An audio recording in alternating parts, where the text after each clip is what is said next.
ओम शांति। ओम शांति। ओम शांति।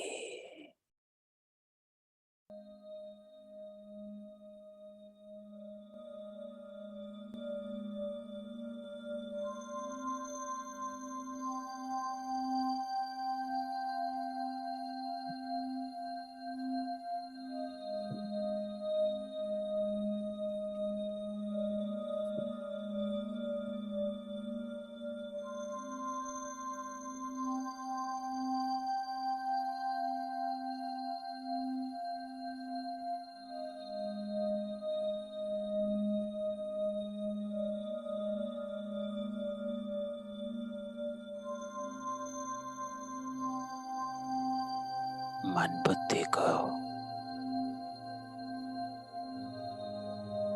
चारों ओर से हटा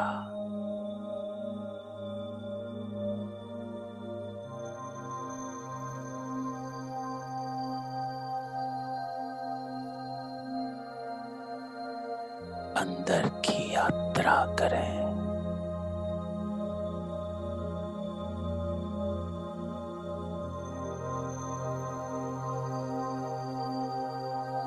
स्वयं का दर्शन करें।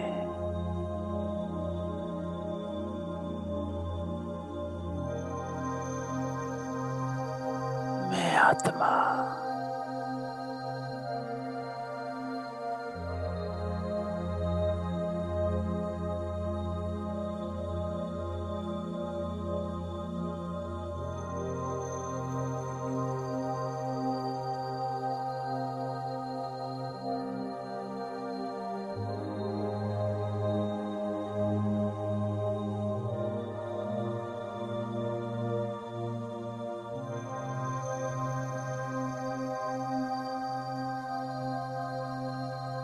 एकाग्र मन,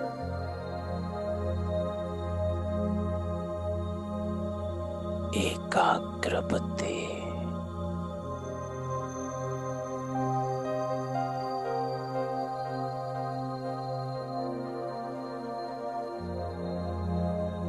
एक साथ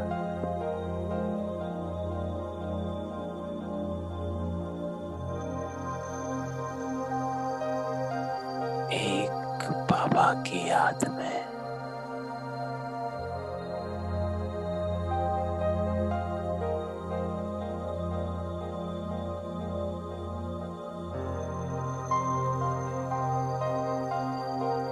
मैं आत्मा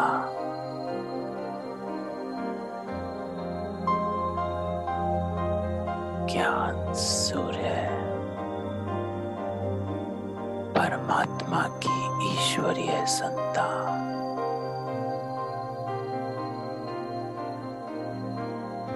इस संकल्प में स्थित हो जाए।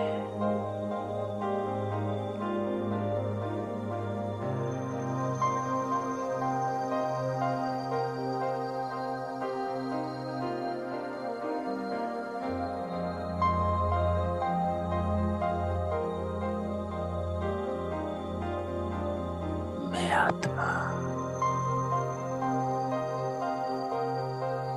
ज्ञान सूर्य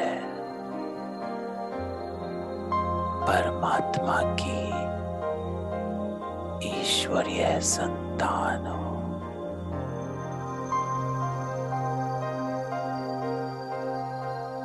और कोई संकल्प नहीं।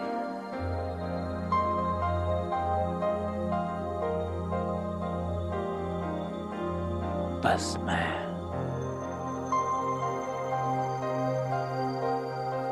और मेरा बाबा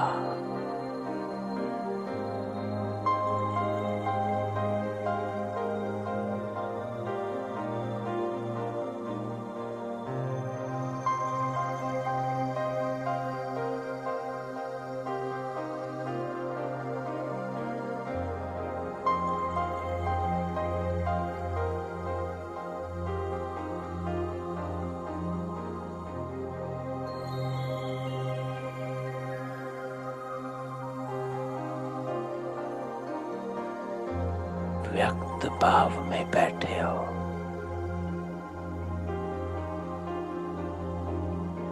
या अव्यक्त भाव।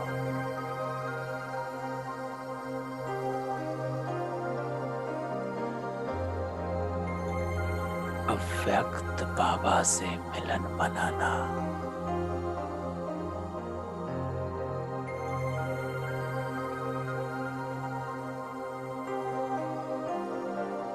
तो जितना व्यक्त भाव को छोड़ा, उतना अव्यक्त मिलन का अनुभव।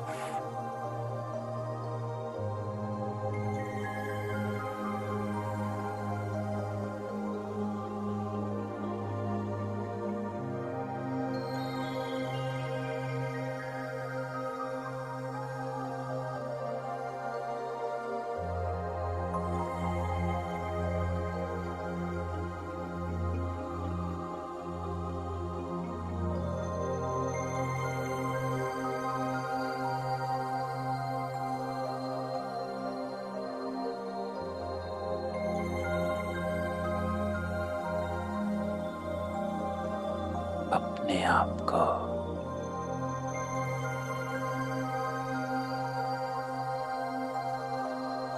शिव बाबा के सामने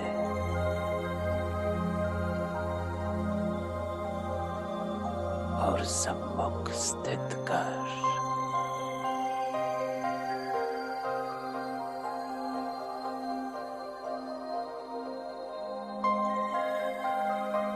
सच्चे मन से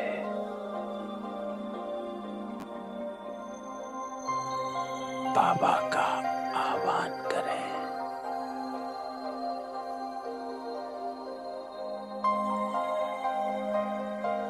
कि बाबा, आज अपना परम धाम छोड़ हम आत्माओं को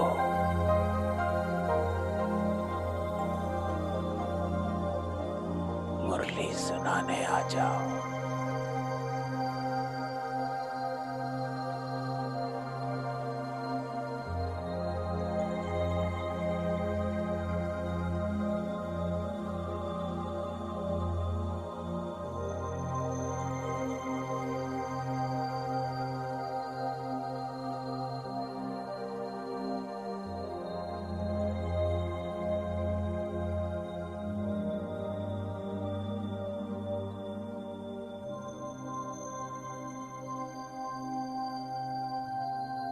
आज बाबा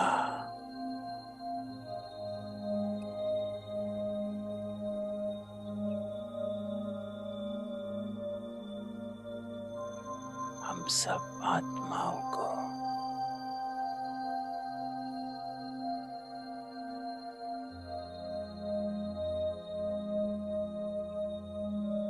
मुरली सुनाने आए।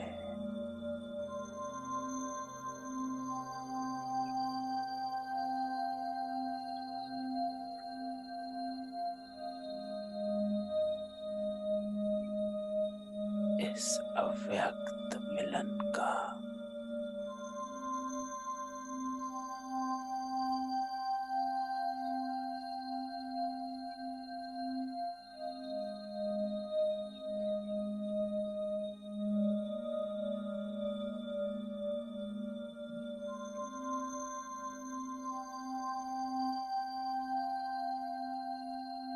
बाबा हम सब बच्चों को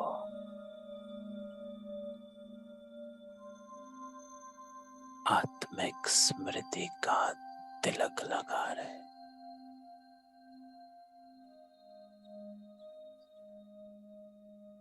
बाबा कहते बच्चे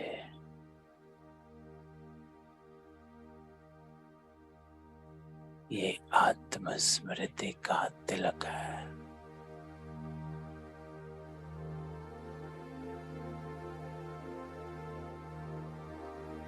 अपने को आत्मा समझ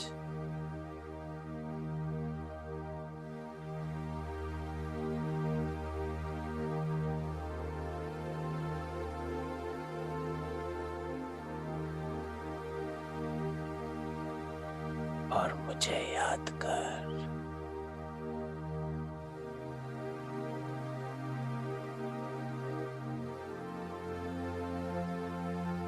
एक एक बच्चे को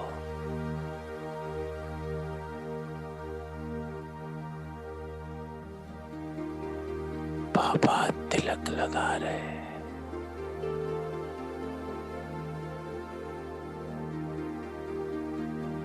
अपने मस्तक पर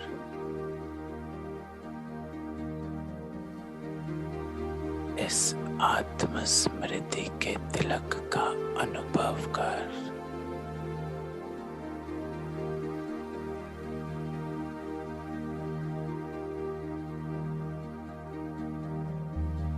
बिंदु बन बैठ। बिंदु बाबा के सामने।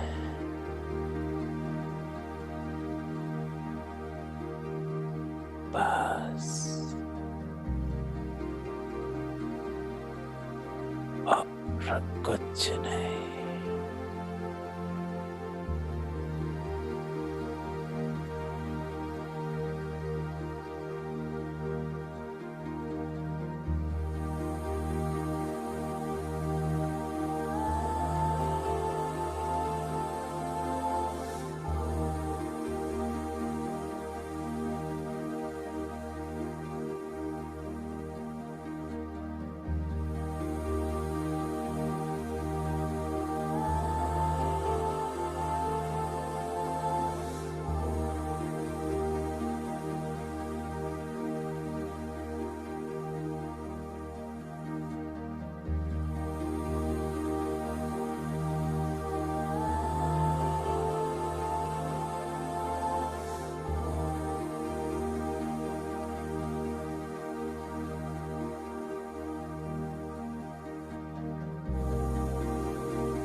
तो चले। बिंदु बाबा के सामने। बाबा के साथ। बाबा की मुरली। आज मेरा बाबा मुझे क्या कहता।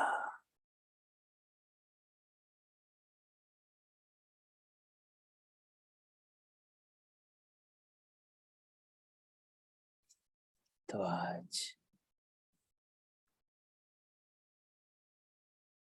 14 अगस्त 2022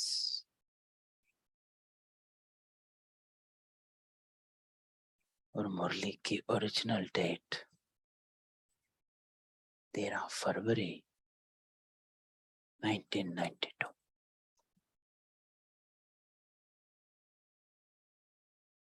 मुरली का टाइटल अनेक जन्म प्यार संपन्न जीवन बनाने का आधार इस जन्म का परमात्मा प्यार। तो अनेक जन्म संपन्न जीवन बनाने का आधार इस एक जन्म का परमात्मा प्यार।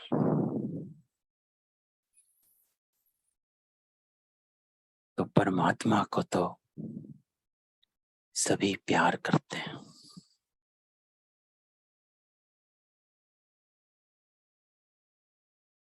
चाहे कोई धर्म हो। सब उसको याद करते हैं। कोई गॉड कहता, कोई अल्लाह।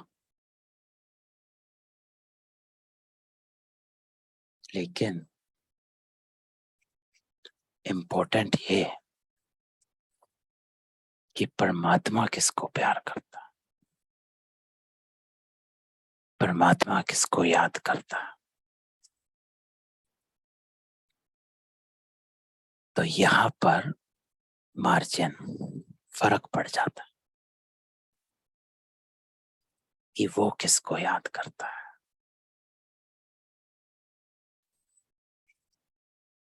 तो सुनते हैं बाबा के शब्दों में। बाबा कहते हैं, आज सर्व शक्तियों के सागर और सच्चे स्नेह के सागर दिलाराम बाप दादा, सर्व शक्तियों के सागर और सच्चे स्नेह का सागर। सच्चा स्नेह, रूहानी स्नेह, निस्वार्थ स्नेह, अपने अति स्नेही समीप बच्चों से मिलने आए। तो अभी योग में भी बाबा ने हम सबको आत्मस्मृति का तिलक लगाया। तो बाबा कहते हैं कि आज बाबा किनसे मिलने आया है? अति स्नेही और समीप बच्चों से मिलने आया।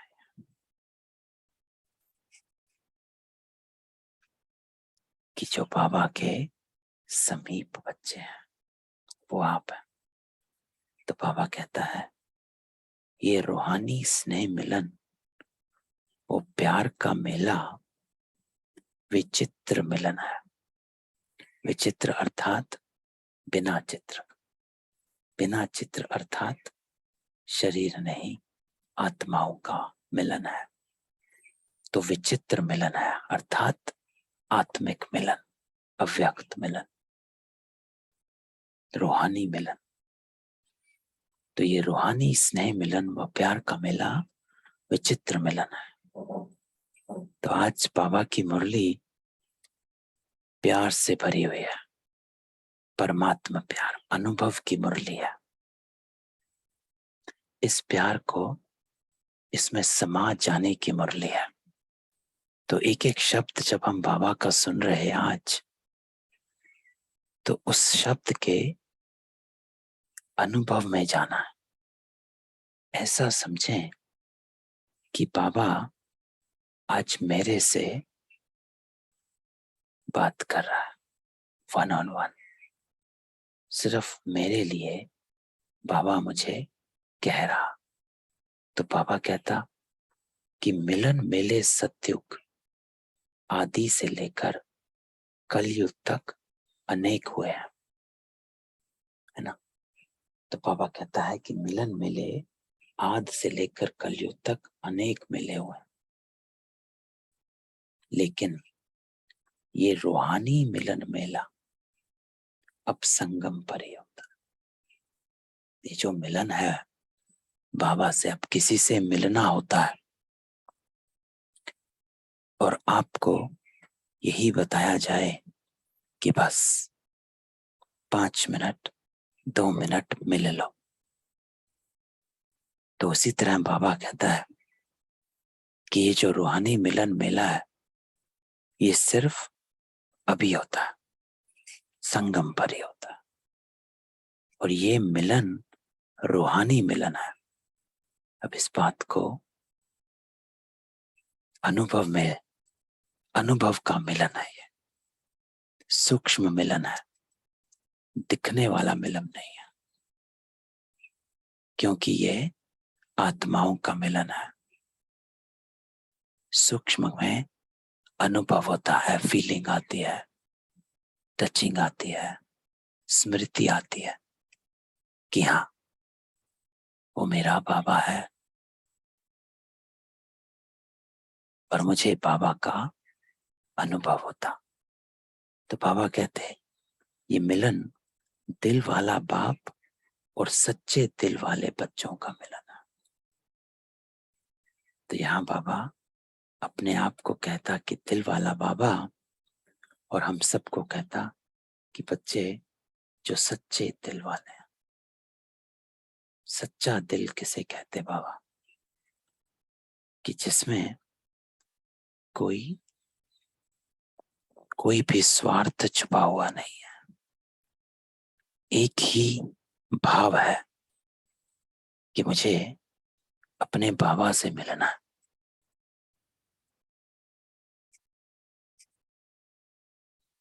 तो बाबा कहता है ये मिलन सर्व अनेक प्रकार के परेशानियों से दूर करने वाला है। तो अब बाबा बता रहे कि इस मिलन में और क्या होता कि जब हम बाबा से मिलन बनाते हैं तो वो मिलन ऐसा मिलन बनता है कि वो हमें परेशानियों से दूर करता है। कैसे करता है? क्योंकि वो बाबा जो है वो जब हम एक रस स्थिति में स्थित हो बाबा से मिलते हैं, जब हम आत्मिक स्थिति में स्थित हो बाबा से मिलते हैं, तो ये दुख परेशानी जो शरीरों के भाव में रहकर होती है वो भाव खत्म हो जाता। फिर बाबा कहता है रूहानी शान की स्थिति का अनुभव कराने वाला है। तो परेशानियों से दूर करने वाला और रूहानी शान की स्थिति का अनुभव कर। तो परेशानियों से दूर तब होंगे जब हमारी स्थिति रूहानी हो जाती।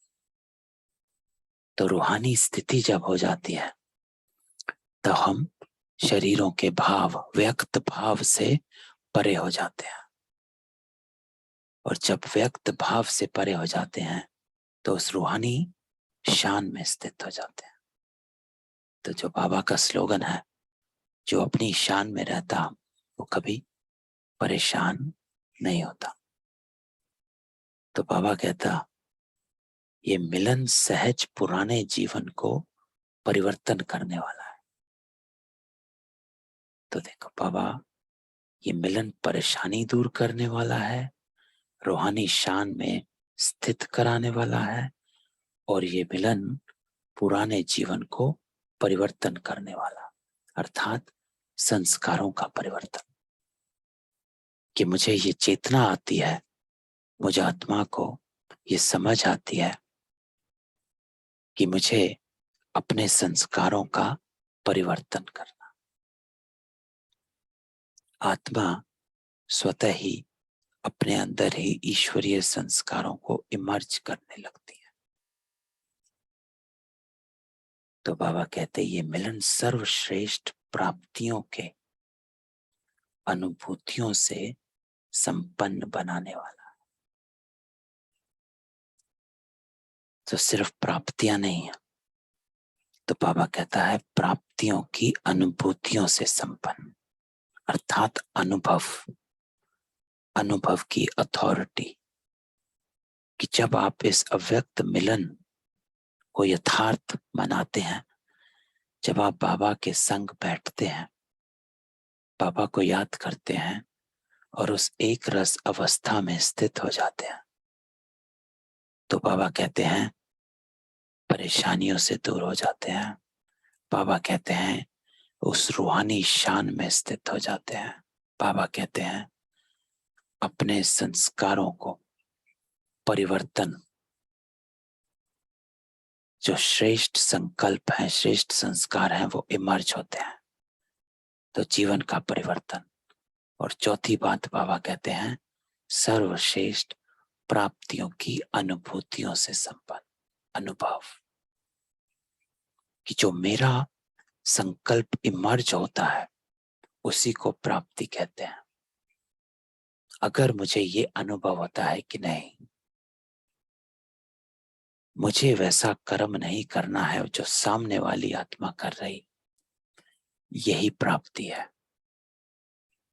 कि आपका जो संकल्प है वो परिवर्तन हो गया, इसी को प्राप्ति कहते हैं।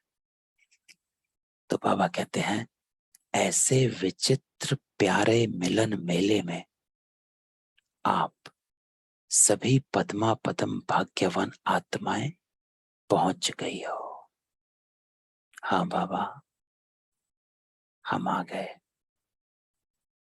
तो बाबा कहता है कि ऐसे विचित्र मिलन मेले में आप सभी पद्मा पद्म भाग्यवान आत्माएं आज पहुंच गई हो। तो आज हम बाबा से उस भाव से मिलन मनाते हैं कि ये विचित्र मिलन है, परमात्मा मिलन है, अनुभूतियों का मिलन है, अनुभव का मिलन है, रूहानी शान में स्थित हो जाने का मिलन है। तो आज मुरली बाबा के मिलन की है। तो बाबा कहता ये परमात्मा मेला सर्व प्राप्तियों का मेला, सर्व संबंधों के अनुभव का मेला है। तो अब बाबा इस मिलन को और आगे बताता। बाबा कहता है कि ये प्राप्तियों का मेला भी है और सर्व संबंधों के अनुभव का मेला भी। तो क्यों बाबा कहते हैं सर्व संबंधों का अनुभव?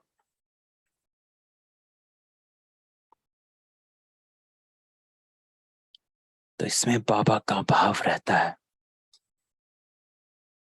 कि जो आपकी इच्छाएं संबंधों में होती हैं कि मुझे मेरे युगल से ये मिल जाए, मेरी भाई से ये मिल जाए, मेरी बहन से मिल जाए, मेरे बच्चे से ये मिल जाए, वो जो इच्छाएं हैं वो इच्छाएं आप परमात्मा से अनुभव करें। इसको बाबा कहते हैं सर्व संबंधों का अनुभव मुझसे करना। कि जो इच्छाएं आप बाकी आत्माओं से संबंधों से रखते हैं वो इच्छाएं आप बाबा से रखें। कि मैं और मेरा बाबा उन संबंधों को बाबा में देखना है और उन संबंधों की जो भी हद की इच्छाएं वो बाबा से अनुभव करनी। तो बाबा कहता सर्व खजानों से संपन्न बनने का मेला है, संगम योगी श्रेष्ठ अलौकिक संसार का मेला है। कितना प्यारा है। और इस अनुभूति को अनुभव करने वाले, तो इस अनुभव का भी अनुभव करना। पात्र बनने वाले, क्योंकि सबसे पहले पात्र बनना। तो पात्र बनना अर्थात उसके लायक बनना। कि बाबा पहले इस बात की परख करता है कि आप इस मिलन के पात्र हो कि नहीं हो। क्योंकि जो दान है वो भी पात्र देख कर दिया जाता। तो बाबा कहता है इस अनुभूति को अनुभव करने वाले, पात्र बनने वाले आप कोटों में कोई में भी कोई परमात्मा प्यारी आत्माएं हो। तो बाबा कोटों में कोई और कोई में भी कोई। तो बाबा कहते हैं कोटों में कोई बाबा का परिचय लेता है,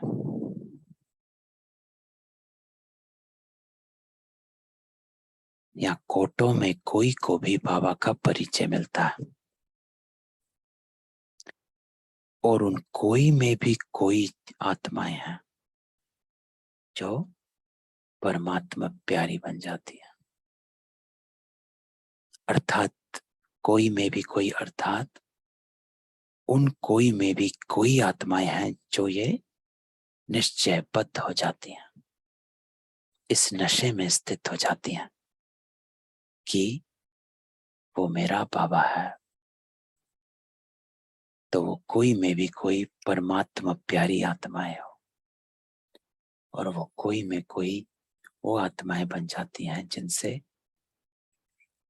बाबा प्यार करता है, परमात्मा प्यारी आत्मा है। तो बाबा कहता है कोटों की कोट आत्माएं इस अनुभूति को ढूंढ रही हैं और आप मिलन मना रहे हो। तो जिसे सारी दुनिया ढूंढ रही,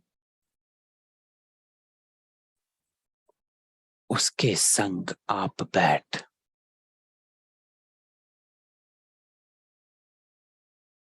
वो आपको सच्चा कर्म सिखलाता, सदगति करता, मिलन मनाता, परमात्मा पालना करता, परमात्मा स्नेह देता, परमात्मा प्यार देता। तो बाबा कहता है कि कोटों की कोट आत्माएं इस अनुभूति को ढूंढ रही हैं और आप मिलन मना रहे हो। तो अंतर कि जिसे सारी दुनिया ढूंढ रही, वो उसको आप एक सेकंड में बाबा से मिलन मना देते। क्यों? क्योंकि बाबा कहते हैं समीप की आत्माएं हो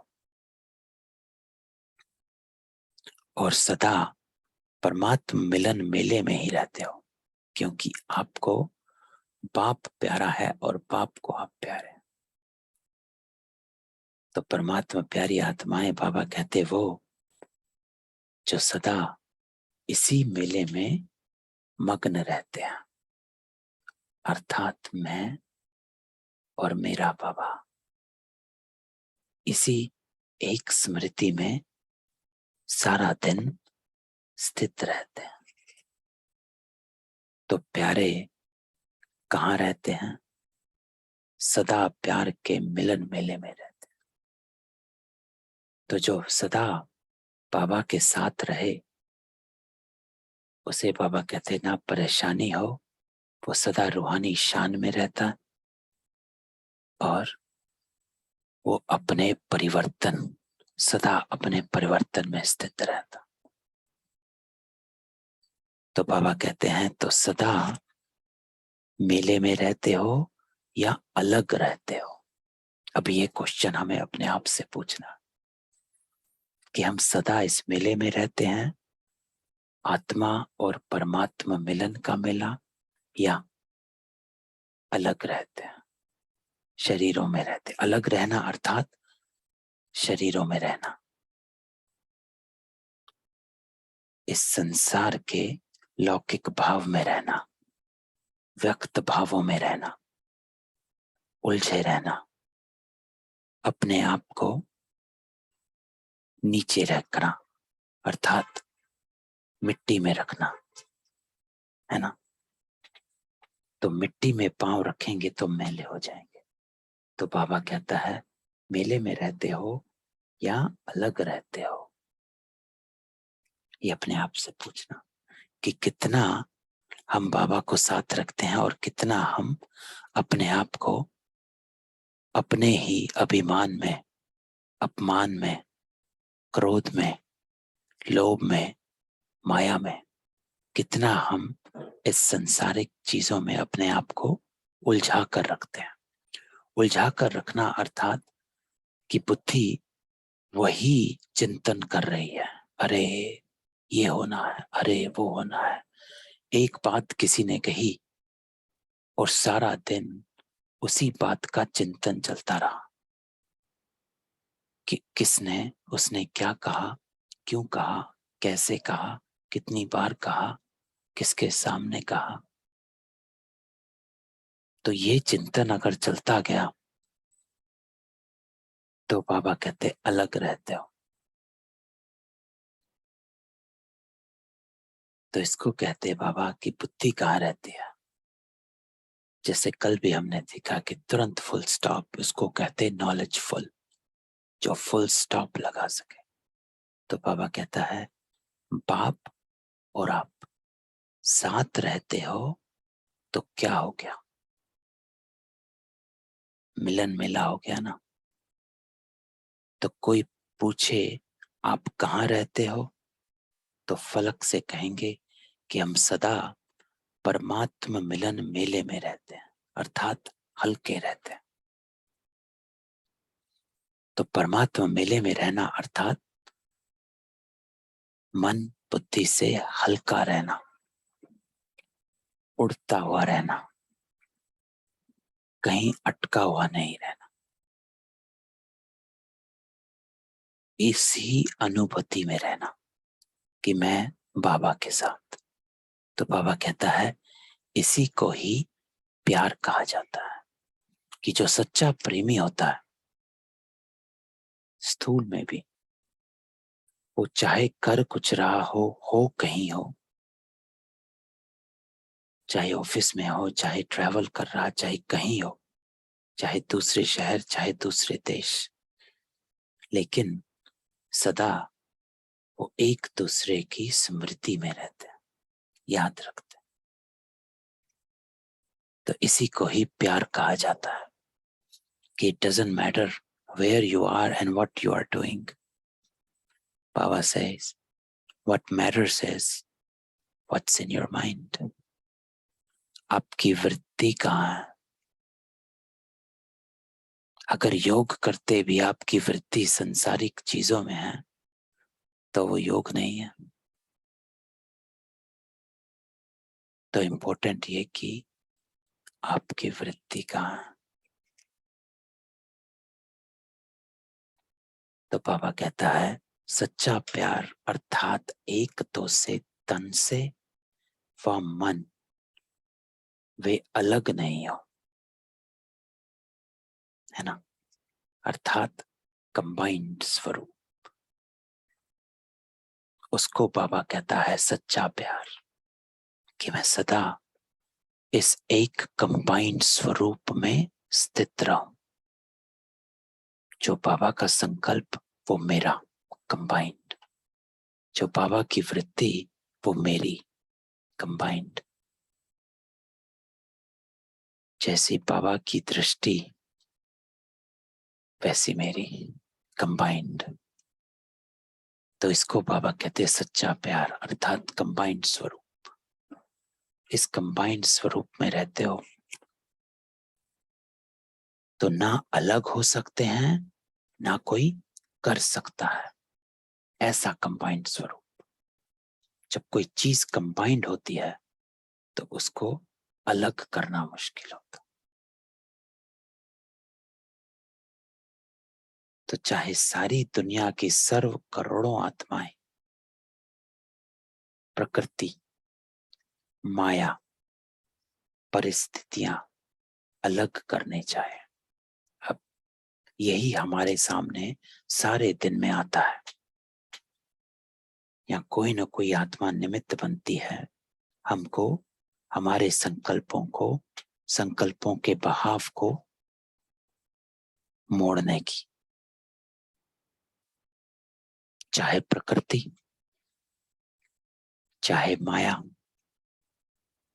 माया अर्थात अपने ही विकार हमारे सामने आ जाते, किसी ने कुछ नहीं किया लेकिन मेरा अपना ही विकार इमर्ज हो गया। और परिस्थितियां, कोई भी सिचुएशन आई तो बाबा कहते हैं चाहे सारी दुनिया की सभी आत्माएं, चाहे प्रकृति, माया, परिस्थितियां अलग करने चाहें, तो ऐसे कंबाइंड स्वरूप रहना है कि किसकी ताकत नहीं जो इस परमात्मा मिलन से अलग कर सके। ऐसी स्मृति अपने साथ रखनी सारा दिन, कि चाहे कोई कुछ कहे, चाहे कोई कुछ करे, मुझे मेरे बाबा से अलग नहीं कर सकता। अर्थात मुझ में व्यर्थ संकल्प, नेगेटिव संकल्प, इनका बहाव आ नहीं सकता। अपनी श्रेष्ठ स्मृति में स्थित रह मैं अपनी रूहानी स्थिति बनाते रहती। ऐसा तो बाबा कहता है किसकी ताकत नहीं जो इस परमात्मा मिलन से अलग कर सके। इसको कहा जाता है सच्चा प्यार। तो आज बाबा प्यार को बता रहे कि अगर बाबा से प्यार है तो उस प्यार का अर्थ क्या है। तो प्यार को मिटाने वाले मिट जाएं लेकिन प्यार नहीं मिट सकता। ऐसे पक्के सच्चे प्रेमी होना, तो बाबा कहता है ऐसे प्रेमी बने हो तो आज पक्के प्यार का दिन मना रहे हो ना। ऐसा प्यार आप और एक जन्म में ही मिलता है। तो बाबा कहते हैं अब मिलता है और इस एक जन्म में ही मिलता है। इस समय का परमात्मा प्यार अनेक जन्म प्यार संपन्न जीवन की प्रारब्ध बना देता है ना। जो मुरली का टाइटल है कि इस समय का जो परमात्मा प्यार है वो अनेक जन्म संपन्न जीवन की प्रारब्ध बना देता है, लेकिन प्राप्ति का समय अभी है। अर्थात इस परमात्मा प्यार की प्राप्ति, इसकी अनुभूति का समय अभी है। बीज डालने का समय अभी है ना। तो बीज भी समय पर डाला जाता है। अगर समय पर बीज नहीं डाला, बीज है आपके पास, अर्थात ये नॉलेज बाबा हमें देता है, लेकिन बाबा कहता है कि बीज डालने का समय अभी है। कोई अगर खेती भी करते हैं तो पता है कि स्प्रिंग होने से पहले धरती पर बीज डाल देना चाहिए। अगर स्प्रिंग होने से पहले डीप बीज डालेंगे तभी वो पौधा बीज फलीभूत होगा, वो पौधा आगे बढ़ेगा। और अगर हमने समय पर बीज नहीं डाला है ना, वो सीजन चला गया तो वो पौधा उगता नहीं है, वो बीज प्रफुल्लित नहीं होता है, फूटता नहीं है। तो बाबा कहता है कि ये सब करने का समय अभी है। इस समय का कितना महत्व है। तो जो सच्चे दिल वाले के प्यारे हैं वो सदा लव में लीन रहने वाले लवलीन हैं। तो ये बात, जो सच्चे दिल वाले के प्यारे हैं, तो जो बाबा के प्यारे हैं वो सदा क्या करते हैं, लव में लीन रहने वाले लवलीन हैं। कि वो सदा बाबा के लव में लवलीन रहते हैं, अर्थात एक ही धुन कि बाबा और कहीं पर बुद्धि अटकती नहीं है, उसे कहते हैं लव में लीन रहने वाला। तो बाबा कहते हैं तो जो लव में लीन आत्माएं हैं, ऐसे लवलीन आत्माओं के आगे किसी के भी समीप आने की, सामना करने की हिम्मत नहीं है। तो जो बाबा ने ऊपर बात कही कि सारी दुनिया की करोड़ों आत्माएं अलग नहीं करना चाहते, किसकी ताकत नहीं। तो बाबा कहते हैं कि जो ऐसे इस निश्चय में रहते हैं, इस लव में लीन रहते हैं, अर्थात निश्चय रखना, इस निश्चय में रहना कि बाबा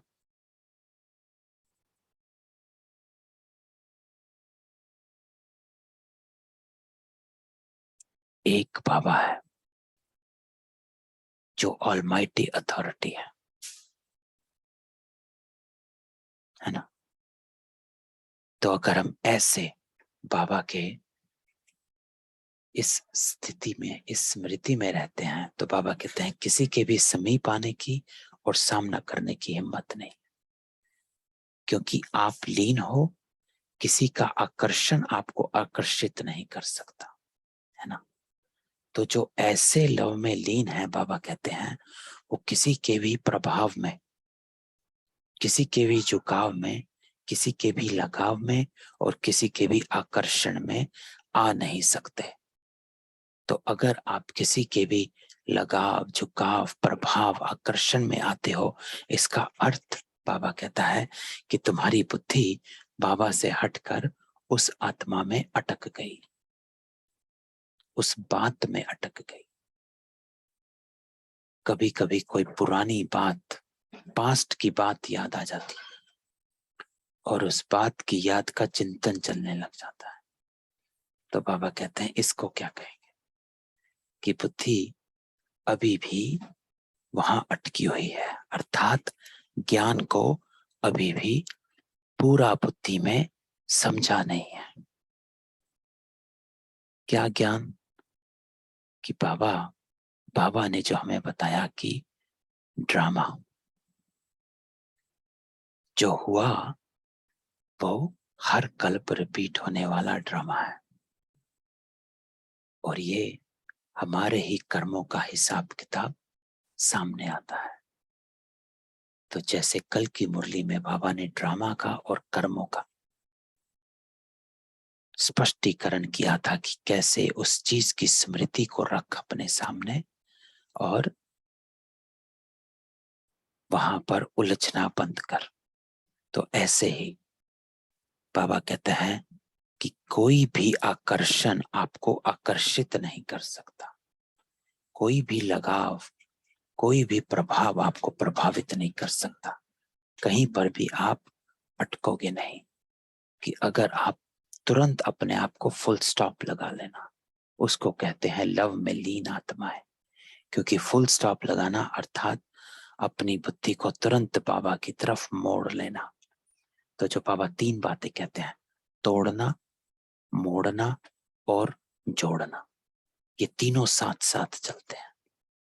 कि बुद्धि को उन संकल्पों से तोड़ा और बाबा की तरफ मोड़ा और फिर बाबा से जोड़ लिया।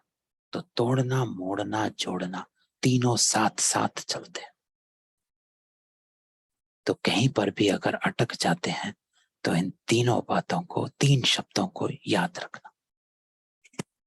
तो बाबा कहता है जैसे विज्ञान की शक्ति धरनी के आकर्षण से दूर ले जाती है, तो ये लवलीन स्थिति सर्व हद की आकर्षणों से बहुत दूर ले जाती है ना। कि एकदम दूर हो गए, अर्थात उड़ती कला में हमारी जो कॉन्शियसनेस है वो ऊपर चली गई। दूर ले जाना अर्थात अपनी कॉन्शियसनेस को एलिवेट कर देना। जब हमारी कॉन्शियसनेस एलिवेट हो जाती है तो हमें हद की बातें प्रभावित नहीं कर सकती, है ना। बेहद की बुद्धि जो बाबा कहता है, विशाल बुद्धि, विशाल दिल, बेहद का दिल। तो अपने आप को बेहद का दिल और बेहद की बुद्धि ऐसे बनाना है कि कोई भी हद की बातें आपको अटका ना सके। कॉन्शियसनेस को एलिवेट करना है, और वो तभी होता है जब हम परमात्मा से अपने आप को जोड़ लेते हैं, बाबा से जोड़ लेते हैं। तो बाबा कहता है अगर लीन नहीं है तो टकमक हो सकते हैं। तो देखो कि अगर आप इस लव में लीन नहीं हो, अगर आप अपने आप को परमात्मा से जोड़ा नहीं है, अगर ये निश्चय नहीं है, अगर ये स्मृति श्रेष्ठ नहीं है, तो आपको वो जो बात है वो नीचे खींच लाएगी।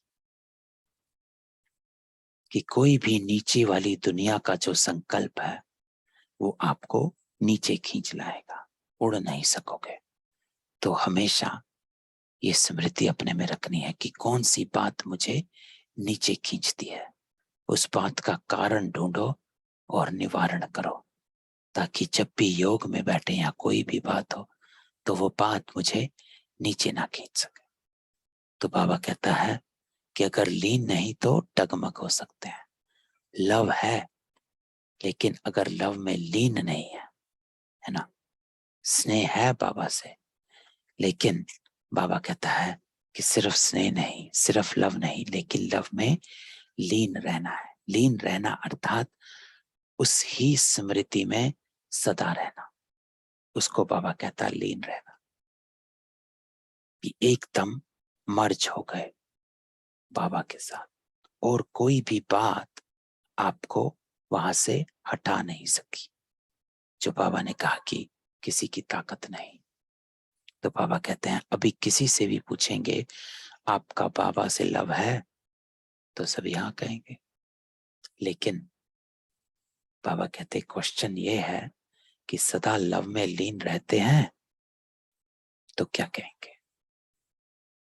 इसमें हाँ नहीं कहा, है ना।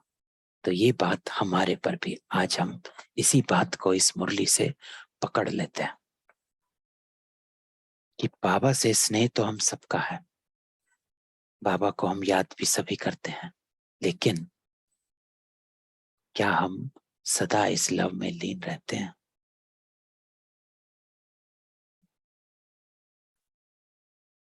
और उसकी डेफिनेशन भी बाबा ने बताई कि लव में लीन रहना अर्थात कोई भी आकर्षण कहीं भी अटके हुए नहीं है। कहीं भी अटक भी जाते हो तो तुरंत अपने आप को तोड़ना, मोड़ना, जोड़ना, निकालो, बाहर निकालो। तो बाबा कहता है सिर्फ लव है, इस तक नहीं रह जाना है। तो देखो मीठा बाबा हम सबको मीठा बना क्या कहता है? बाबा कहता है कि सिर्फ लव है, इस तक नहीं रह जाना, है ना। I didn't come here to be here, है ना। सिर्फ यहां तक रहने नहीं आए हम बाबा के पास कि हम बस बाबा से प्यार करें। सिर्फ लव नहीं है, इस तक नहीं रह जाना। तो I didn't came here just to be here, कि सिर्फ यहां तक रहने के लिए नहीं आया, आगे बढ़ना, इस तक नहीं रह जाना। लीन हो जाओ। बाबा कहता है कि सिर्फ इतने में ही ना रहो कि हाँ स्नेह है बाबा से, मेरा स्नेह है, और सारा दिन बाबा को बीच बीच में याद करते हैं, लेकिन सारे दिन में कहीं पर भी अटको नहीं। इसको कहते हैं लव में लीन आत्माएं। किसी के भी प्रभाव में आओ नहीं, कोई भी व्यर्थ संकल्प, पुराना संकल्प, नेगेटिव संकल्प चलाओ नहीं।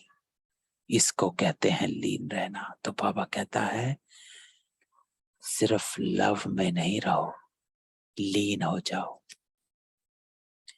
इसी श्रेष्ठ स्थिति को लीन हो जाने की ही लोगों ने बहुत श्रेष्ठ माना है। अगर आप किसी को भी कहते हो हम तो जीवन मुक्ति में आएंगे, तो वो समझते हैं कि ये तो चक्कर में आने वाले हैं और हम चक्कर से मुक्त होकर के लीन हो जाएंगे। क्योंकि लीन होना अर्थात बंधनों से मुक्त हो जाना, इसलिए वे लीन अवस्था को बहुत ऊंचा मानते हैं, है ना। तो बाबा यहाँ सन्यासियों की बात कर रहे हैं कि सन्यासी क्या कहते हैं कि हमें ब्रह्म में लीन हो जाना है, बस एक धुन होती सन्यासियों की। तो इसलिए वो अगर हम उनको कहते हैं कि हम तो जीवन मुक्ति में आएंगे, तो सन्यासी समझते हैं ये तो चक्कर में आने वाले हैं, अर्थात इस सृष्टि के चक्र में फिर से आना चाहते हैं। लेकिन सन्यासियों का एक संकल्प रहता है कि हम इस चक्कर से ही मुक्त हो जाएंगे, हम ऐसा लीन हो जाएंगे कि हम इन बंधनों से मुक्त हो जाएंगे, अर्थात ब्रह्म में लीन हो जाएंगे। तो वो इस आधार से इस लीन अवस्था को ऊंचा मानते। लेकिन बाबा ने जो एक्यूरेट डेफिनेशन लीन की बताई, वो ये बताई कि लीन हो जाना अर्थात सर्व आकर्षणों से परे हो जाना, कोई आपको प्रभावित ना कर सके। तो बाबा कहता है समा गए, लीन हो गए। तो बाबा पूछता है कि समा गए, लीन हो गए, लेकिन आप जानते हो कि वह जो लीन अवस्था कहते हैं ड्रामा अनुसार प्राप्त किसको भी नहीं होती है ना। तो ब्रह्म में तो कोई लीन हो नहीं सकता। बाप समान बन सकते हैं लेकिन बाप में समा नहीं जाते हैं। तो ये एक और डेफिनेशन बाबा की लीन की, कि लीन हो जाना अर्थात कंबाइंड स्वरूप, जो बाबा कहता है ऊपर, तन से मन से एक, अर्थात कंबाइंड स्वरूप, अर्थात बाप समान बन जाना, कि जो बाबा का संकल्प वो मेरा,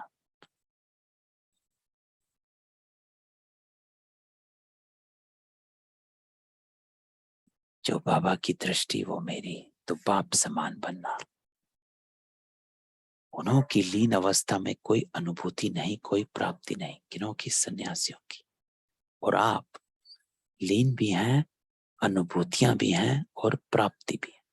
तो बाबा कहते हैं आपके पास तीनों है, कि जब आप बाबा के उस स्नेह में लीन हो जाते हैं, उसे एक स्मृति में रहते हैं, वो स्मृति आपकी स्थिति को श्रेष्ठ कर देती है।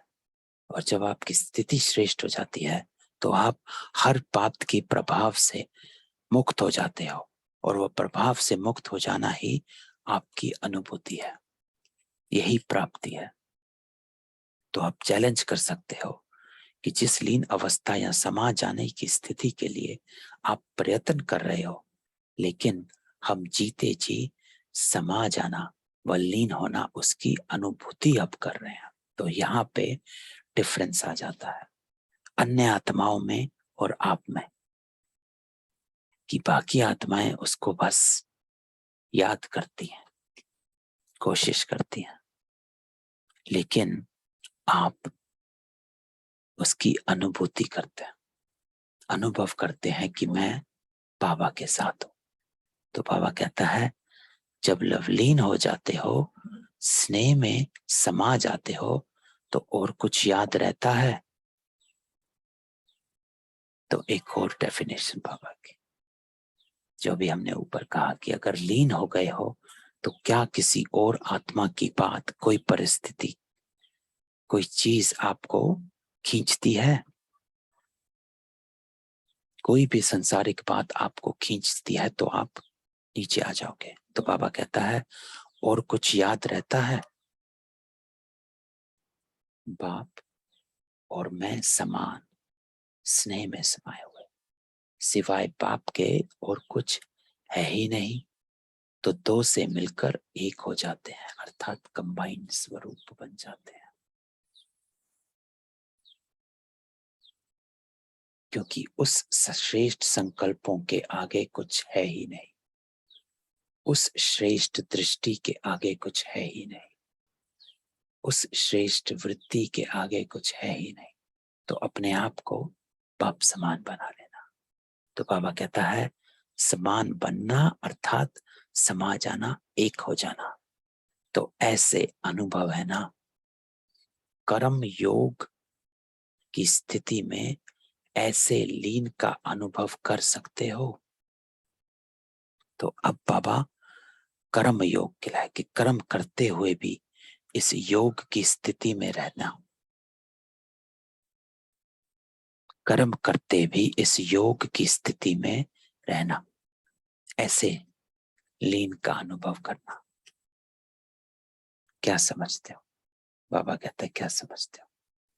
कि कर्म भी करो और लीन भी रहो, अलग नहीं। कर्म कॉन्शियस नहीं हो जाना कि पहले कर्म किया फिर बाबा को याद किया, कि पहले ये काम खत्म हो जाए फिर बाबा को याद करेंगे। नहीं, बाबा कहता है सदा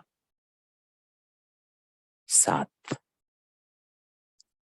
क्योंकि परिस्थिति समय देख कर नहीं आती है। दूसरी आत्मा समय देख कर नहीं आती है कि नहीं अभी तो आप कर्म कर रहे हो, तो अभी मैं आपको तंग नहीं करूंगी। माया समय देख कर नहीं आती है। इसलिए बाबा कहता है कि मुझे भी समय देख कर याद ना कर, कर्म भी करता चल और मुझे भी याद करता चल। कर्म भी करो और लीन भी रहो, समय में मत बांधो मुझे कि मैं सिर्फ सुबह बाबा को याद करूंगा और शाम को याद करूंगा। क्योंकि जब हम सुबह और शाम रखते हैं तो बीच में माया आकर ले जाती है। परिस्थिति आकर ले जाती है, कोई ना कोई आत्मा निमित्त बनकर हमारे कर्मों के हिसाब को सामने ले आती है, वो समय देख कर नहीं आती है। तो जब परिस्थिति आत्मा माया समय देख कर नहीं आती है, तो हम क्यों समय देख कर बाबा को याद करें? तो बाबा कहता है क्या समझते हो, कर्म भी करो और लीन भी रहो। हो सकता है? बाबा पूछता है, हो सकता है? कर्म करने के लिए नीचे नहीं आना पड़ेगा, कर्म करते हुए भी लीन हो सकते हो, इतने होशियार हो गए हो। तो बाबा पूछता है कि इतने होशियार हो गए हो कि कर्म करते भी मुझे स्मृति में रख, क्योंकि अगर तू कर्म करते मुझे स्मृति में रहेगा तो वो बाबा सदा साथ रख, है ना, वो तेरी छत्र छाया बन जाएगा। तो बाबा की छत्र छाया बनाए रखने के लिए कर्म भी करता चल और उसे याद भी करता चल, समय में मत बांध, है ना। तो बाबा कहता है, अब बाबा कर्मों पर बात कर रहे। देखो बाबा ने शुरू से लेकर अब तक कैसे स्नेह की बात बताई।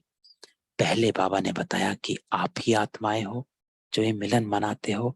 फिर बाबा बताता है इस स्नेह का अर्थ क्या है, अनुभूतियां और प्राप्तियां। फिर बाबा बताता है इस लव में, इस स्नेह में लीन रहने का अर्थ क्या है, कंबाइंड स्वरूप। फिर बाबा कहता है कि कैसे हर आकर्षण से, सर्व आकर्षण से आप परे रहते हो, इसको कहते हैं लव में लीन आत्माएं। तो अगर हम कहीं अटकते हैं तो तुरंत अपने को तोड़ना, मोड़ना और जोड़ना, इन युक्ति से बाहर निकालो। और फिर बाबा कहता है कर्म, कर्म करते भी लीन रहो, क्योंकि अगर मुझे समय में बांधोगे तो जिस समय तुमने मुझे नहीं बांधा हुआ उस समय कोई ना कोई बात आ जाएगी और आपको नीचे ले आएगी। तो बाबा कहता है कर्म योगी बनने वाले को कर्म में भी साथ होने के कारण एक्स्ट्रा मदद मिल सकती है, क्योंकि एक से दो हो गए तो काम बट जाएगा ना। तो दूसरा फायदा बाबा बताता है कि कर्म करते मुझे याद रखेगा तो हल्का रहेगा, क्योंकि बाबा मदद करता। अगर एक काम कोई एक करे और दूसरा साथी बन जाए तो वह काम सहज होगा, वह मुश्किल होगा। हाथ आपके हैं, बाप तो अपने हाथ पांव नहीं चलाएंगे। हाथ आपके हैं लेकिन मदद बाप की है, तो डबल फोर्स से काम अच्छा होगा ना। तो यहाँ दूसरा फायदा कि अगर कर्म करते हुए बाबा को याद रखेंगे तो हल्के रहेंगे। हाथ आपके काम कर रहे हैं लेकिन मन बुद्धि से हल्का।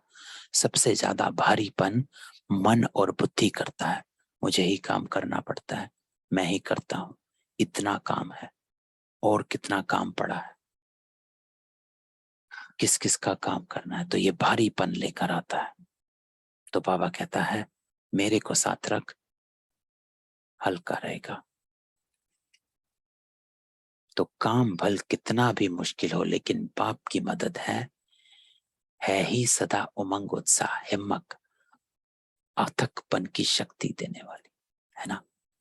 तो बाबा कहता है अगर कर्म करते मुझे याद रखेगा तो अथकपन में रहेगा, शक्ति मिलती रहेगी। तो जिस कार्य में उमंग, उत्साह व अथकपन होता है वह काम सफल होगा ना। तो सफल बाबा किसे कहता है? सफल बाबा कहता है कि जमा, कि तूने जमा कितना किया। क्योंकि अगर कर्म करते हुए हमने दूसरी आत्माओं का चिंतन चल रहा है, दूसरी आत्माओं की सोच चल रही है, तो हमारा जमा तो जीरो हुआ, हो सकता है नेगेटिव ही हो जाए, है ना। किसी के बारे में कुछ सोचना, हो सकता है कुछ नेगेटिव ही कार्मिक अकाउंट इकट्ठा हो जाए। तो बाबा कहता है कि मुझे साथ रखेगा तो तेरा काम सफल होगा, अर्थात तेरा कर्म भी हो जाएगा और तेरा जमा भी हो जाएगा। तो दोनों, तो बाप हाथों से काम नहीं करते, लेकिन ये मदद देने का काम करते हैं, अर्थात तुझे हल्का रखने का काम करता है। तो कर्म योगी जीवन अर्थात डबल फोर्स से कार्य करने की जीवन। तो बाबा कहता है ऐसा कर्म योगी जीवन बनाना है ना। आप और बाप, प्यार में कोई मुश्किल व थकावट फील नहीं होती। प्यार अर्थात सब कुछ भूल जाना। ये लाइन अंडरलाइन है ना। प्यार अर्थात सब कुछ भूल जाना। कोई भी किसी की भी याद, स्मृति, पुरानी याद, पुरानी बात भूल जाना। बस बाबा आगे का देखना है। जैसे बाबा कहते हैं मुंह स्वर्ग की तरफ और पांव नरक की तरफ, आगे का देखो। फिर बाबा कहते हैं कैसे होगा, क्या होगा, ठीक होगा व नहीं होगा, ये सब भूल जाना। क्योंकि ये जो तीन बातें हैं ये है कर्म कॉन्शियस की बात है। कि अगर आपकी बुद्धि कर्म कॉन्शियस है तो आप ये तीन बातें सोचते हो कि वो कर्म करते हुए कि कैसे होगा, या करने से पहले ही कैसे होगा, या कर्म करते हुए क्या होगा, ठीक होगा कि नहीं होगा। तो ये सब कर्म कॉन्शियस है कि आप कर्म के फल की चिंता को देख कर कर्म कर रहे हैं, है ना। तो नहीं, तो बाबा कहते हैं ये सब भूल जाना, हुआ ही पड़ा है। तो ये बात अपने योग में भी अपनानी होती है कि कई बार हम योग में बैठने से पहले ही संकल्प आ जाता है कि पता नहीं योग लगेगा कि नहीं लगेगा, आज लगेगा कि नहीं लगेगा। तो ये संकल्प ही कमजोरी का संकल्प है। अगर हम पहले ही कमजोर संकल्प लेकर योग में बैठ रहे हैं तो योग कैसे लग सकता है। तो हमेशा अपने संकल्पों को श्रेष्ठ रखना है, ऊंचा रखना है। जैसे बाबा कहता है हुआ ही पड़ा है, योग लगा ही पड़ा है। तो कभी भी ये योग में बैठने से पहले ये अपने को संकल्प नहीं देना कि पता नहीं। हमेशा श्रेष्ठ संकल्प देना, योग तो लगना ही है। बैठो योग में, चलो बाबा से मिलने बैठते हैं। एक सिंपल और श्रेष्ठ संकल्प, होगा नहीं होगा, ठीक होगा नहीं होगा, आज लगे नहीं, ये नहीं। क्योंकि ये कमजोरी के संकल्प कमजोरी का आह्वान करते हैं। फिर क्या होता है, योग में बैठते हैं फिर योग भी नहीं लगता। तो बाबा कहता है जहां परमात्मा हिम्मत है कोई आत्मा की हिम्मत नहीं। तो जहां परमात्मा हिम्मत है, मदद है, वहां निमित्त बनी आत्मा में हिम्मत आ ही जाती है ना। तो जहां परमात्मा है तो किसी और आत्मा की हिम्मत नहीं। और जहां परमात्मा हिम्मत है, मदद है, वहां निमित्त बनी आत्मा में हिम्मत आ ही जाती है। तो यहाँ बाबा एक शब्द यूज कर रहा है कि निमित्त, कि आप अपने को निमित्त समझकर वो कर्म करो। इसको कहते हैं कर्म और योग साथ में। क्योंकि निमित्त समझकर कर्म करेंगे तो कर्म कॉन्शियस से हट जाएंगे। तो बाबा कहता है ऐसे और ऐसे साथ का अनुभव करने वाले, मदद के अनुभव करने वाले के सदा संकल्प क्या रहते हैं, नथिंग न्यू। विजय हुई ही पड़ी है, सफलता है ही है ना। तो संकल्प सदा श्रेष्ठ कि मैं विजयी आत्मा हूं, सफलता है ही है। ये है सच्चे प्रेमी की अनुभूति।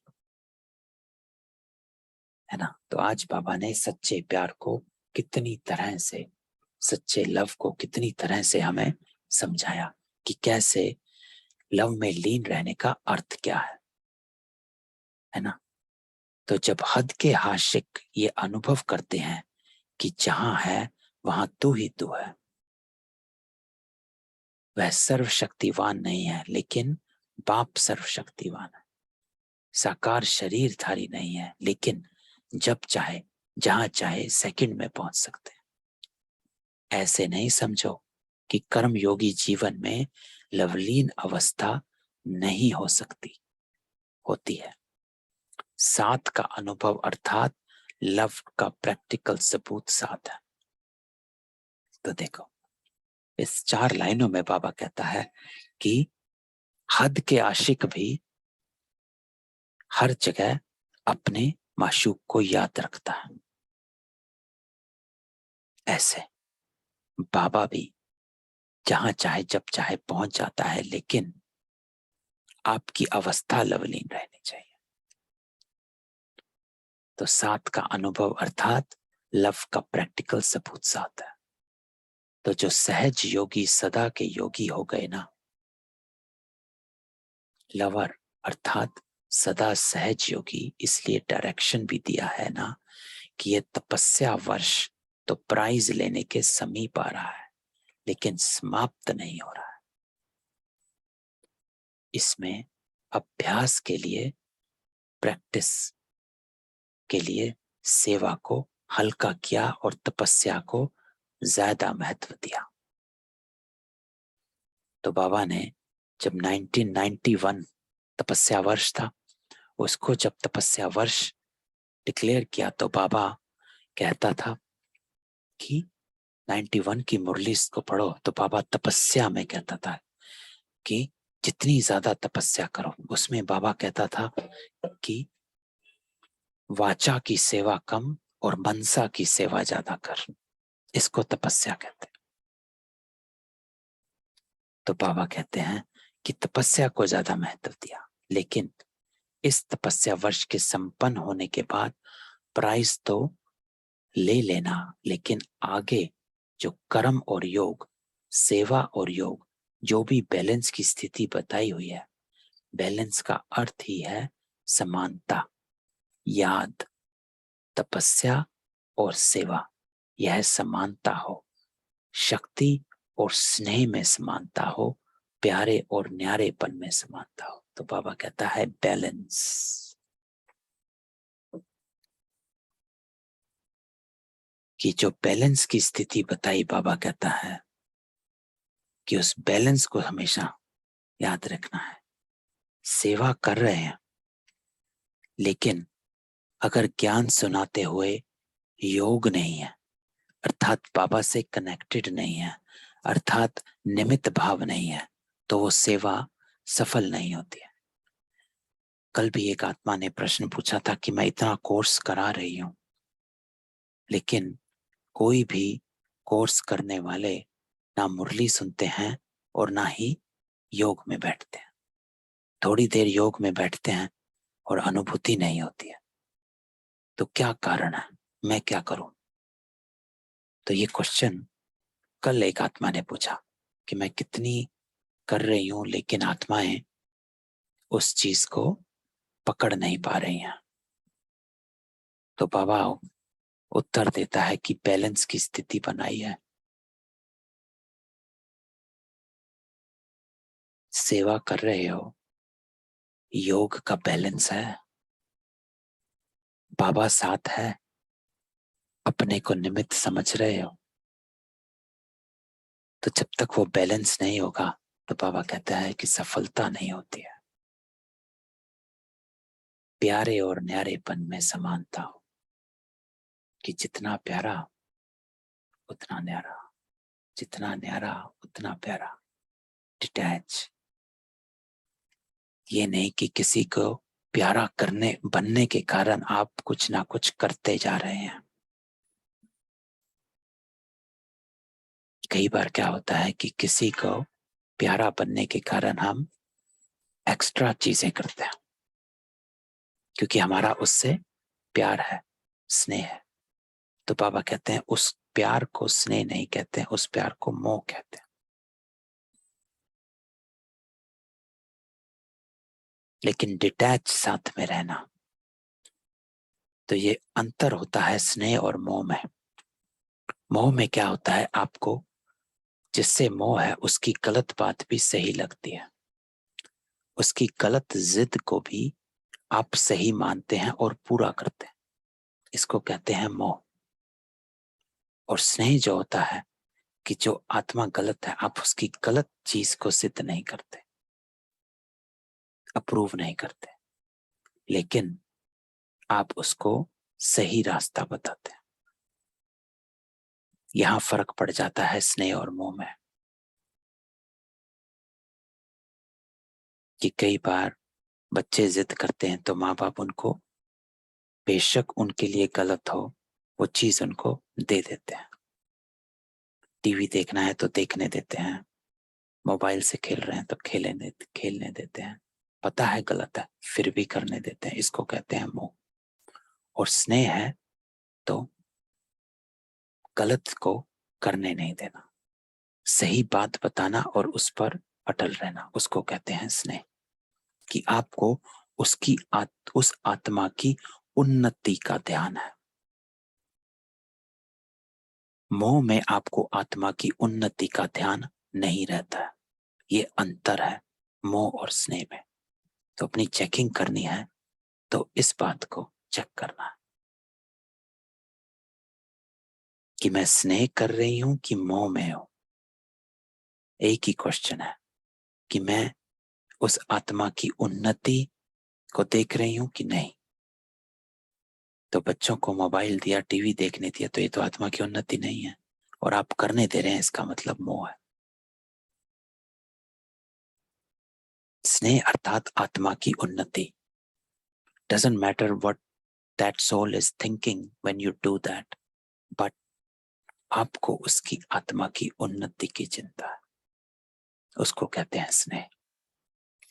तो बाबा कहता है कर्म करते हुए और कर्म से न्यारा हो अलग बैठने में स्थिति की समानता ना हो, समानता हो। कर्म करते हुए और कर्म से न्यारा हो अलग बैठने में स्थिति की समानता हो, है ना। तो कर्म कॉन्शियसनेस नहीं हुए, कर्म में अपने आप को बांधा नहीं, कर्म के फल की चिंता के कारण फल कर्म नहीं किया। तो जो इस समानता के बैलेंस की कला में नंबर जीतेगा वो महान होगा। तो दोनों कर सकते हो कि नहीं, सर्विस शुरू करेंगे तो ऊपर से नीचे आ जाएंगे। तो बाबा कहता है ये बहुत, बाबा ने एक टेस्ट दिया था उस समय, क्योंकि क्या होता था कि जब मधुबन में भी वरिष्ठ से वरिष्ठ भाई जब वो सेवा करते थे, वो स्थिति बड़ी ऊंची रहती थी।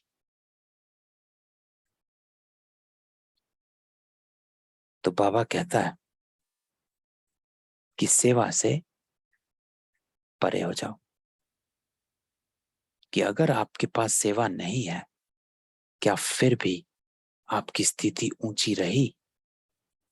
क्योंकि ये बहुतों का अनुभव होता है कि अगर सेवा का नहीं होता तो अलबेलापन, आलस से आ जाता है। अरे आज तो मुरली सुनानी नहीं, तो मुरली का चिंतन भी नहीं होता, पढ़ेंगे नहीं क्योंकि सुनानी नहीं है। योग नहीं कराना है तो कई बार अपना योग छोड़ देते हैं क्योंकि कराना नहीं। क्लास नहीं करानी है तो मनन चिंतन छोड़ देते हैं, अरे क्लास ही नहीं है, किसी को सुनाना नहीं है। तो बाबा कहता है कि सर्विस नहीं तो क्या ऊपर से नीचे आ जाएंगे? ये वर्ष तो पक्के हो गए हो ना, तो अभी बैलेंस रख सकते हो या नहीं? सर्विस में किटकिट होती है, इसमें भी पास तो होना है ना। तो पहले सुना है ना कि कर्म करते भी कर्म योगी बनते भी लवलीन हो सकते हैं, फिर तो विजयी हो जाएंगे ना। अभी प्राइज उसको मिलेगा जो बैलेंस में विजयी होगा। तो इसको बैलेंस रखना। तो आगे बाबा कहता है, आज विशेष निमंत्रण दिया है, आपका स्वर्ग ऐसा होगा। बाप दादा बच्चों के मनाने में ही अपना मनाना समझते हैं। आप स्वर्ग में मनाएंगे, बाप इस मनाने में ही मनाएंगे।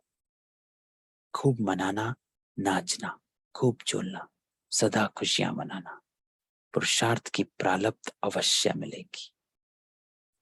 तो ये बाबा का वरदान है कि पुरुषार्थ करोगे तो प्रालब्ध अवश्य मिलेगी। यहाँ सहज पुरुषार्थी हो और वहां सहज प्रालब्धि हो, लेकिन हीरे से गोल्ड बन जाएंगे।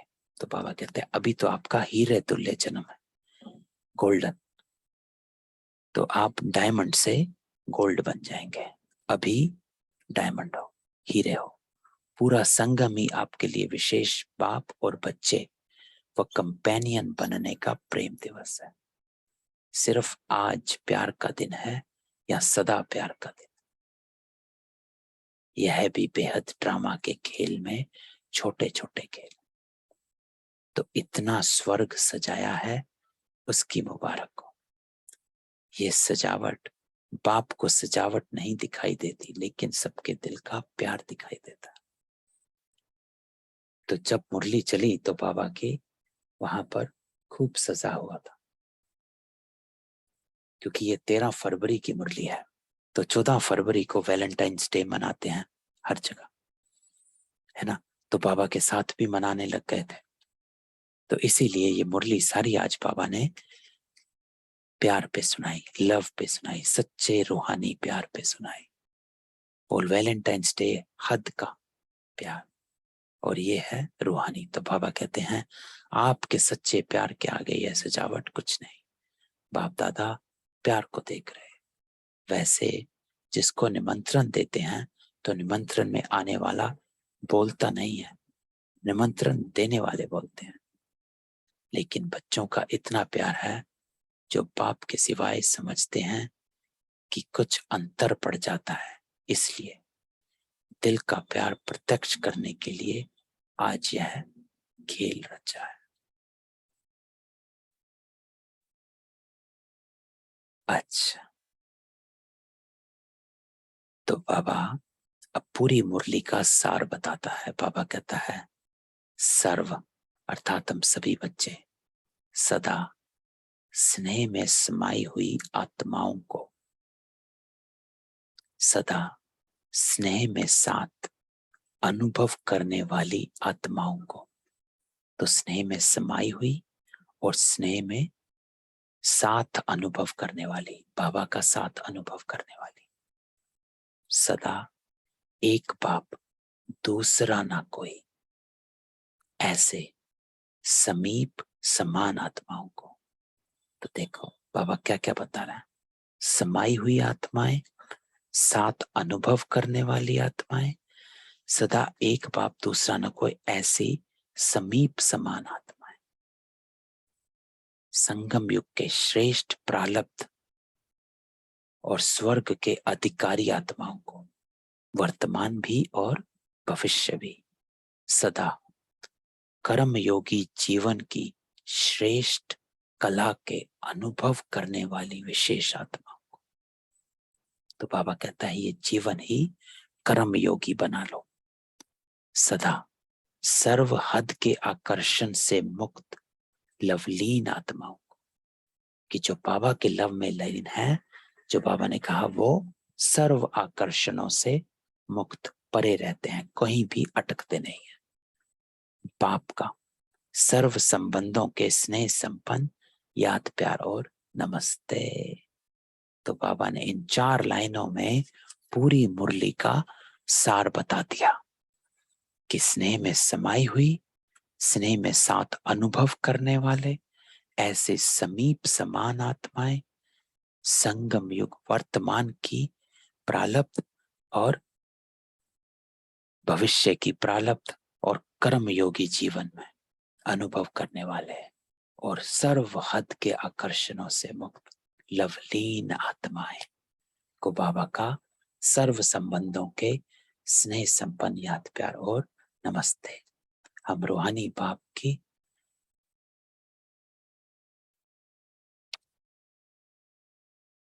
तो रूहानी बाबा की रूहानी बच्चों को याद प्यार और नमस्ते। और हम रूहानी बच्चों की रूहानी बाबा को भी याद प्यार और नमस्ते। तो आगे बाबा ने महारथी दादियों तथा मुख्य भाइयों से बाबा कहता है, जो निमित्त हैं उनको सदा सहज याद रहती है।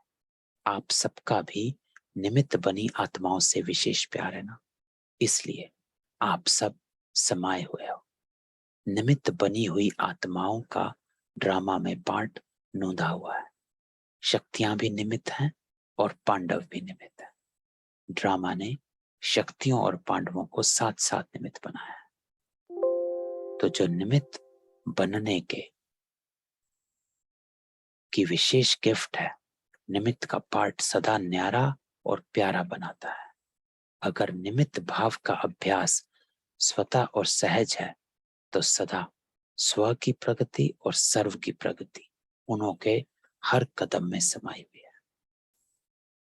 तो बाबा जो सबसे कह रहे हैं वो कह रहे हैं कि निमित्त भाव को अपने हमेशा इमर्ज रख, कि कोई भी सेवा भी होती है तो अपने को निमित्त समझ कि बाबा करा रहा है, वो किसी से भी करा सकता है ना। तो मुझसे करा रहा है तो इस बात को निमित्त समझकर करना। तो बाबा कहते हैं उन आत्माओं का कदम धरनी पर नहीं लेकिन स्टेज पर है। तो जो निमित्त होते हैं वो अपने आप को मिट्टी में नहीं अर्थात धरती पर कदम नहीं अर्थात शरीरों में सोल बॉडी कॉन्शियसनेस में नहीं आते, लेकिन अपने आप को विश्व की स्टेज पर अपने पार्ट को देखते हुए उस निमित्त में समझते हैं। तो चारों ओर की आत्माएं स्टेज को स्वतः ही देखती हैं। बेहद की विश्व की स्टेज है और सहज पुरुषार्थ की भी श्रेष्ठ स्टेज है। तो दोनों स्टेज ऊंची है। निमित्त बनी हुई आत्माओं को सदा यह स्मृति स्वरूप रहता है कि विश्व के आगे एक बाप समान का एग्जाम्पल है। ऐसे निमित्त आत्माएं होना। तो बाबा कहता है निमित्त आत्माएं अर्थात स्मृति स्वरूप आत्माएं। निमित्त आत्माएं अर्थात सदा अपने को ऐसे समझें कि हम विश्व की स्टेज पर श्रेष्ठ पाठधारी आत्माएं हैं और सभी हमें देख रहे हैं। तो बाबा कहता है स्थापना के आदि से अब तक निमित्त बने हैं और सदैव रहेंगे। ऐसे है ना, ये भी एक्स्ट्रा लक है। और लक दिल का लव स्वतः बढ़ाता है। अच्छा है, निमित्त बनकर प्लान बना रहे हो, बाप दादा के पास तो पहुंचता है। प्रैक्टिकल में तो बाबा कहता है अगर निमित्त बनकर प्लान बनाते हो तो बाबा के पास पहुंचता है। अगर अपना समझकर प्लान बनाते हो, मैंने करना है मैंने किया, तो बाबा के पास नहीं पहुंचता। तो प्रैक्टिकल में स्वयं शक्तिशाली बन, औरों में भी शक्ति भरते प्रत्यक्षता को समीप लाते चलो, है ना। पहले स्वयं में फिर औरों में शक्ति भर। तो अब मेजॉरिटी आत्माएं इस दुनिया को देख देख थक गई हैं, नवीनता चाहती हैं। नवीनता के अनुभव अभी करा सकते हो, जो किया बहुत अच्छा, प्रैक्टिकल में भी बहुत अच्छा होना ही है। देश विदेश ने प्लान अच्छे बनाए हैं। ब्रह्मा बाबा को प्रत्यक्ष किया अर्थात बाप दादा को साथ साथ प्रत्यक्ष, क्योंकि ब्रह्मा बना ही तब जब बाबा ने बनाया। तो बाप में दादा, दादा में बाप समाया हुआ है। ऐसे ब्रह्मा को फॉलो करना अर्थात लवलीन आत्मा बनना, ऐसे है ना।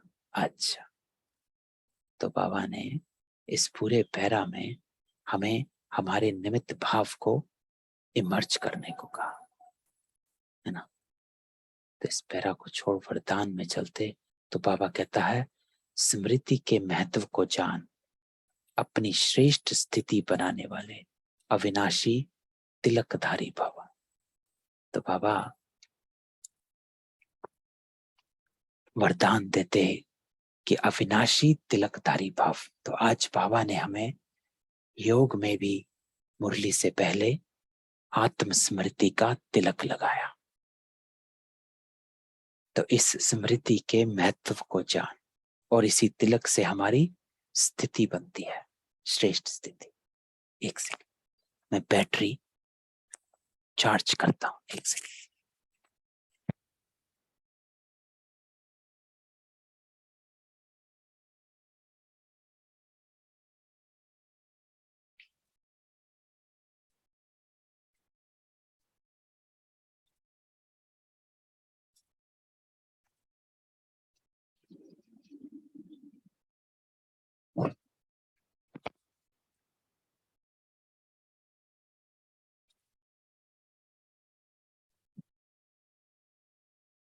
तो बाबा कहता है कि स्मृति के महत्व को जान। तो आत्मस्मृति का तिलक आज बाबा ने हमें योग में लगाया। तो बाबा कहता है भक्ति मार्ग में तिलक का बहुत महत्व है। जब राज्य देते हैं तो तिलक लगाते हैं, सुहाग और भाग्य की निशानी भी तिलक है। ज्ञान मार्ग में फिर स्मृति के तिलक का बहुत महत्व है ना। आत्मस्मृति का तिलक, जैसी स्मृति वैसी स्थिति होती है। तो इस आत्मस्मृति के तिलक को सदा याद रख। अगर स्मृति श्रेष्ठ है तो स्थिति भी श्रेष्ठ होगी, है ना।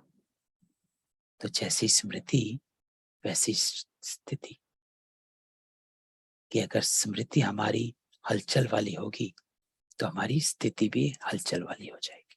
इसलिए बाप दादा ने बच्चों को 3 स्मृतियों का तिलक दिया है। स्व की स्मृति, अपने को याद कर, आप कौन है। बाबा की स्मृति, मेरा कौन, मैं कौन, मेरा कौन।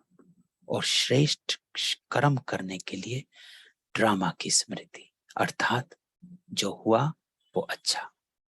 ड्रामा की स्मृति आपको फुल स्टॉप लगवाती है। ड्रामा की स्मृति आपको दूसरे के कर्म के अनुसार मेरा कर्म हो उस भाव से बचाती है, लेकिन मेरा कर्म श्रेष्ठ हो इस भाव में लेकर आती है। क्योंकि ड्रामा ये बताता है कि जो हो रहा है वो आपके ही कर्मों की गति है। तो अमृत वेले बाबा कहता है इन तीनों स्मृतियों का तिलक लगाने वाले अविनाशी तिलकधारी बच्चों की स्थिति सदा श्रेष्ठ रहती है। तो बाबा कहता है कि अमृत वेले ये 3 तिलक लगा। स्व की स्मृति अर्थात अपने से बात करना, बाप की स्मृति अर्थात बाबा से बात करना, और श्रेष्ठ कर्म करने के लिए ड्रामा की स्मृति अर्थात मेरा इस ड्रामा में क्या रोल, और अपने में शक्तियां भरना। क्योंकि श्रेष्ठ कर्म हम तभी कर सकते हैं जब मैं अपनी हर कमी कमजोरी पुराने संस्कार को परिवर्तन करने के लिए बाबा से शक्तियां लेता हूं, बाबा से वर्षा लेता हूं। तो अमृत वेले बाबा कहता है अपनी स्मृति पहले ला, फिर मुझे याद कर, और फिर जो अपने श्रेष्ठ कर्म करने के लिए तेरे जो पुरानी कमी कमजोरी संस्कार है उस चीज को भर। इन तीनों का तिलक लगा कि मैं श्रेष्ठ आत्मा, तो सदा तेरी स्थिति श्रेष्ठ रहेगी। स्लोगन, सदा अच्छा अच्छा सोचते रहो तो सब अच्छा हो जाएगा। तो ये पिछले संडे भी बाबा ने इसी अच्छे पर कहा था कि अच्छा होगा, अच्छा होना है और आप अच्छा बनना है। तो अच्छा सोचोगे तो अच्छा हो जाएगा। ओम शांति। तो ये थी आज की बाबा की अव्यक्त मुरली।